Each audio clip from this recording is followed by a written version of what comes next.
What is going on YouTube? It's your boy Apex Yu-Gi-Oh here, and I'm coming at you guys with another video. It's been a long time since I've done videos. I was way back in I don't know, like April or something like that. I guess it's not too long. But I had stopped doing some videos for a while, and I'm back. So I'm gonna go ahead and get right into it. As you guys can see, this is updated for the new format in June. This is basically, as you guys can see, Trishula was back to 1, so I go ahead and run her, and this is the Dragunity deck profile for the June 2015 ban list. So, without further ado, let's go ahead and get this bad boy started. As you guys know, we play one Zephyros. He's basically, I see him as kind of a staple. He basically can bounce something back and special summon himself from the graveyard. He goes into a lot of the rank 4 plays. I mean, there's really not many because there's, this is a synchro deck, or it was way back in the day. Anyways, you guys run we run one Aklis, or Aklis. I don't know how to pronounce it. Everybody I know has pronounced it differently. He is a card destroyer when he's teamed up with Legionnaire. He can destroy a card, and Legionnaire can destroy a card on a face-up monster. We run 3 Mistletoe. Basically, if you have a Phalanx on the board, you normal summon Phalanx, you sack him, special summon Mistletoe, and then you can equip Phalanx and Synchro for right away rank 8, level 8. You won one Corseca. Basically she adds, she's pretty good in terms of just having the availability to be able to add another level 4 or lower from your deck to your hand with the same attribute as this card. So I mean, everything is wins, so it's not going to be much of a difficult thing. I mean, you can't add Zephyros or anything else, but you can add pretty much any Dragunity you need. You run the 3 Dukes, mandatory, have 3. It gains 200 attack for each face-up Dragunity, including itself. And also you can equip either Aklis or Phalanx, go for rank 6 with Phalanx, and then go for Vaj. Vaj then goes into, equips Phalanx, and you go into a level 8 again. Legionnaire, as you guys can see, I run 2.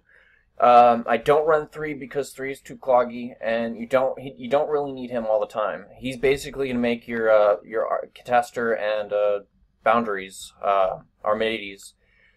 I run 2 Militum because it is a beater and it is kind of useful in some situations. You can get Aklis up, or Corseca, I can never get these right.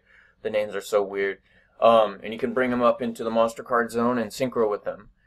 Basically, she does what Phalanx would do, for the most part, if that makes sense. But you run 3 Phalanx. Some people have said 3 is way too cloggy. I don't have a problem with 3. Generally, the only thing you really need, as long as it's not banished, is really 1. Because you basically, it requips and it special summons, and it's pretty much GG from there. And then I run 1 Red MD.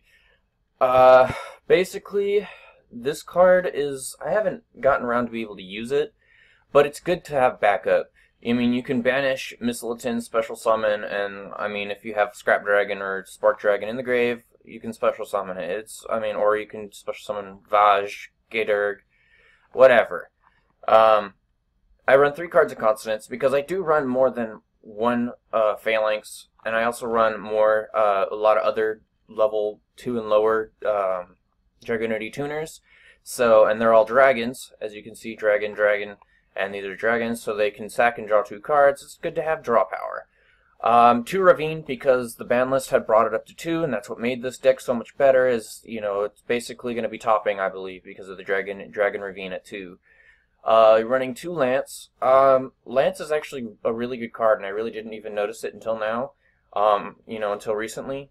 Basically, it gives attack points to your Dragunity monsters, and it also makes them unaffected by trap cards. But also, this is the other effect you really want, is during your main phase, you can equip 1 Dragon-type Dragunity monster from your deck to that monster equipped with this card. So basically, if you do not have Phalanx in your hand, or in the graveyard, in your hand, and you don't have a way of getting into the graveyard, and you have Dukes out on the field, or you have Mistleton out on the field, or Legionnaire, or Militum, you can go ahead and equip this to one of those 3 or 4 cards that I mentioned, and basically it will allow you to pull Phalanx out of your deck and equip it, and it just allows you to go into a lot of crazy combos with that. I run 1 Foolish Burial. I don't run Dragon Shrine. It's no use.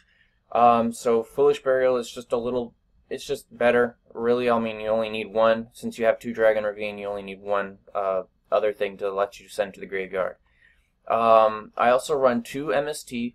Back Row Destroy is very good. I don't really, you know, I don't like Back Row. 2 Pot of Duality. I'm thinking about taking these out for Upstart Goblins because you want to special summon a lot in this deck, and this kind of shuts that down. Now, while it is good, you can get like Dux or Phalanx or whatever you need from your deck by excavating, but it's still not as good as you think it would be. Run Raigeki, Mandatory Staple, Soul Charge Staple. I run 1 Terraforming. You don't need more than that, at least I don't feel, because it is too cloggy, and you don't, you know, I mean, if you draw into another Terraforming, what the hell are you going to do with it? You only run 2 Dragon Ravine. Bottomless Trap Hole, Staple, Compulsory. Icarus Tech, because you do run Dragunity, Dux, and a lot of the other winged beasts, as well as Zephyros, and you know, Back Row is very sticky, and it can hurt a lot of your combos. It just allows Dux and everything like that to get out of sticky situations. Jar of Avarice. Now, this card just recently came out, and I'm freaking loving it because it allows you to send any card from your graveyard back to the deck, up to 5, and you draw a card. So basically, it's Pot of Avarice, but better.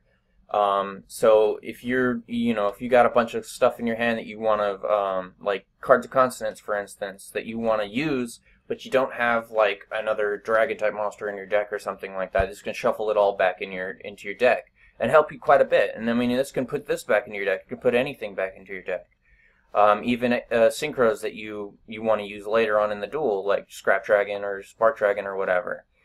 Solemn Warning, 2 Wire Traps, because I do hate Back Row, and they're just very good in sticky situations because there really isn't much negate in this deck, other than, well, I mean, I used to actually run regular Stardust, but then I bumped it up to Stardust Spark. And I'll explain that to you guys in a minute. Now onto this extra deck. I run 1 Catastor, rank 5, Mandatory. Rank 5 Mandatory Armadeus. Black Rose Dragon, just because it's good to have the option. You're not really going to go into for any rank 7s for the most part. Level 7s. Gaydur, because he does set up a lot of your combos. It allows you to discard and, add as well. 2 Vaj, because I like the having 2, and you don't really need more than 2, especially with Jar of Avarice. You can send it back to the extra deck. So, you don't really need more than 2. Scrap Dragon, because it destroys. Spark Dragon. Now, the reason why I run Spark Dragon over regular Stardust is because this can help you, if you just have, say for instance, a Phalanx in defense mode, or, Dux in attack mode, and your opponent's trying to attack over you, but you want to hold on to that monster, it basically stops it, and it can't be destroyed by battle or card effects, and you can do it on either player's turn. Or you can also save your Dragon Ravine. If someone tries to MST your Dragon Ravine, you can chain the effect of Stardust Spark Dragon to it, because it says you can target 1 face-up card you control. It does not have to be a monster. Trident Dragon, because Trident Dragon is freaking OP in this deck.